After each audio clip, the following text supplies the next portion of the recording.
Ce qui est intéressant à voir sur l'approvisionnement en gaz, c'est que donc, quand on a lancé les sanctions, on nous a dit on va bloquer les ressources financières de la Russie, on va l'empêcher de financer ses guerres. Et en réalité, l'effet est inverse.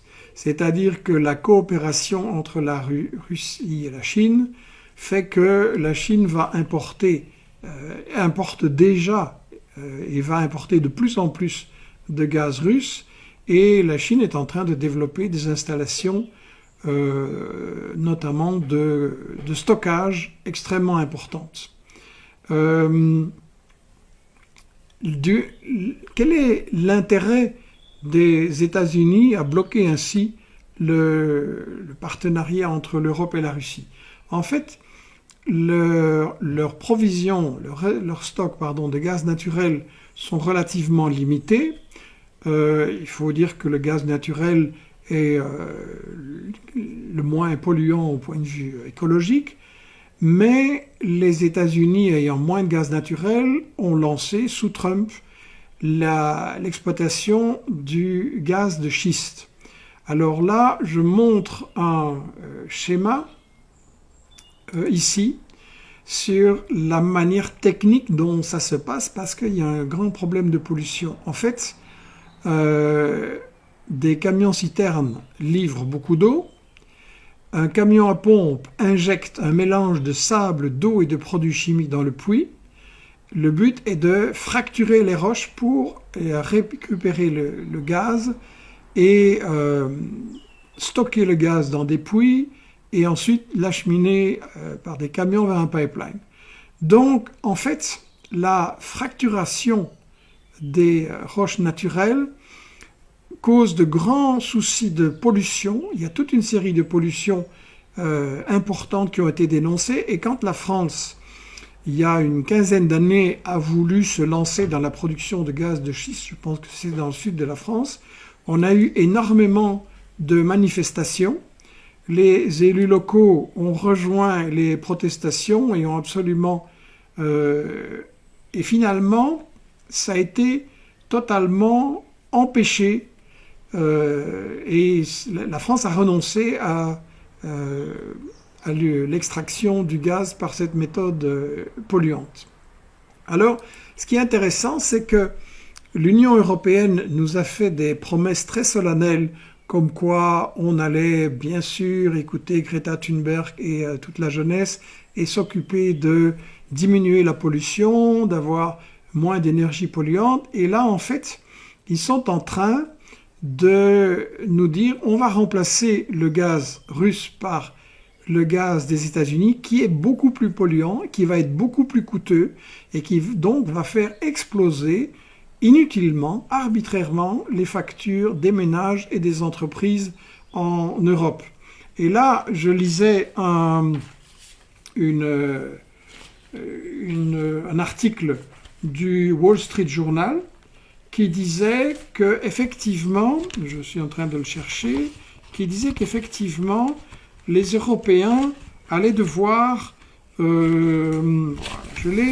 un article d'aujourd'hui, c'est pour ça que je viens de l'imprimer, qui a une très très grande préoccupation en Europe pour les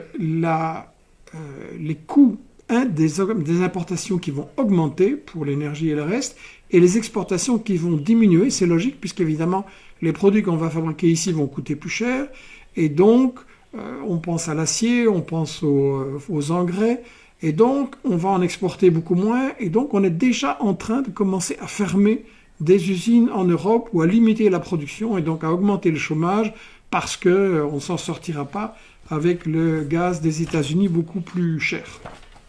Donc ça c'est vraiment très très important de voir que c'est une bataille commerciale en fait entre le gaz des uns et le gaz des autres tout simplement. Et ce qui est intéressant, c'est de voir quand ça a commencé.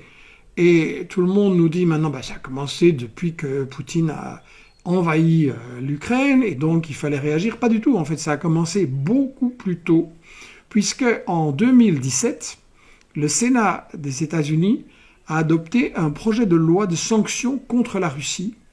Et donc là, on a une série d'entreprises énergétiques géantes des États-Unis qui ont fait des pressions. Il y a notamment cette firme-ci, c'est la numéro 1 de l'exportation du gaz des États-Unis, Cheniere.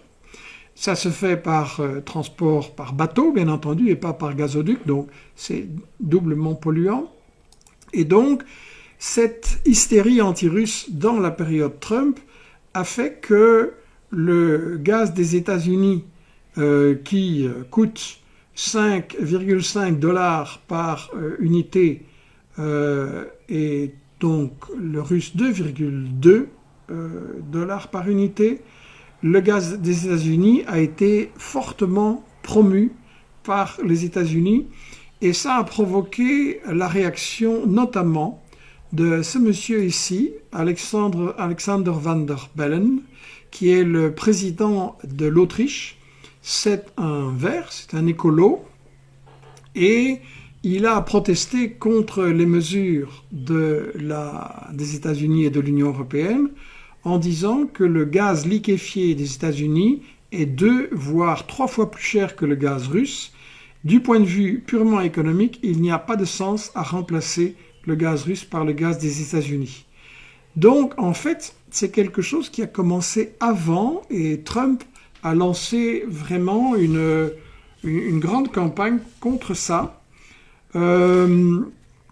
contre le gaz russe, bien avant donc la guerre, qui est en fait, je ne vais pas dire c'est un prétexte, mais c'est une des raisons aussi des États-Unis de provoquer cette guerre en Ukraine, c'est justement de rompre les relations économiques et énergétiques entre l'Europe et la Russie. Alors, j'ai posé la question au début, pourquoi notre facture va exploser? C'est vraiment la conséquence des décisions qui viennent d'être prises par l'Union européenne. Parce que comment ça marche la fourniture de gaz normalement?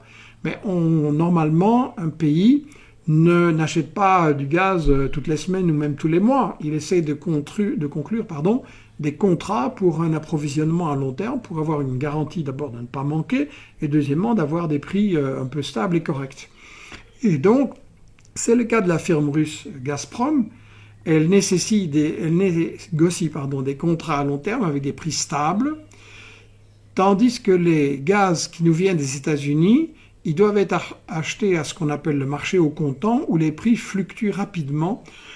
Et donc, on peut être l'otage de ces fluctuations.